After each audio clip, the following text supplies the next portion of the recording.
दिंडोरी लोकसभा मतदारसंघाचे खासदार भास्कर भगरे यांनी सातत्याने प्रयत्न करून येवल्यातील विद्यार्थी, भीम अनुयायी, नोकरदार, व्यापारी यांची प्रवाशाची सोय व्हावी यासाठी पार्लमेंटमध्ये आवाज उठवला आणि 7 गाड्यांना थांबा मिळावा यासाठी मागणी करून पाठपुरावा केला। शेवटी त्यांच्या प्रयत्नांना यश येऊन 13 ऑक्टोबर धर्मांतर घोषणेच्या पार्श्वभूमीवर भीम अनुयायी यांना फायदा मिळावा यासाठी प्रायोगिक तत्वावर अमरावती पुणे एक्सप्रेसला 3 दिवसांचा थांबा मिळाला।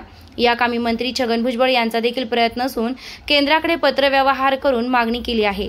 आज अमरावती पुणे येवला रेल्वे स्थानकात येताच महाविकास आघाडीचे योगेश सोनवणे, नानासाहेब शिंदे, बाळासाहेब कसबे, दीपक लाटे, सागर पडवळ आदी उपस्थित होते। गाडीला थांबा मिळाल्याने प्रवाशांनी देखील समाधान व्यक्त केलंय।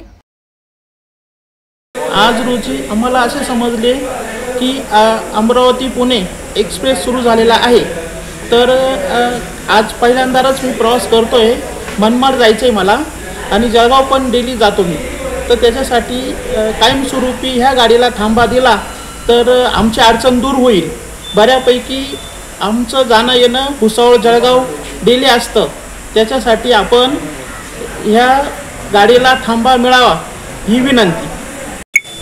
भारतरत्न डॉक्टर बाबासाहेब आंबेडकर यांच्या धर्मांतर घोषणेच्या निमित्ताने पुणे अमरावती या एक्सप्रेसला आज या ठिकाणी लोकप्रिय खासदार भास्करराव भगरे व योगेशजी सोनवणे यांच्या प्रयत्नांना यश होऊन या ठिकाणी प्रायोगिक तत्वावर 3 दिवसाचा थांबा या एक्सप्रेसला दिलेला आहे।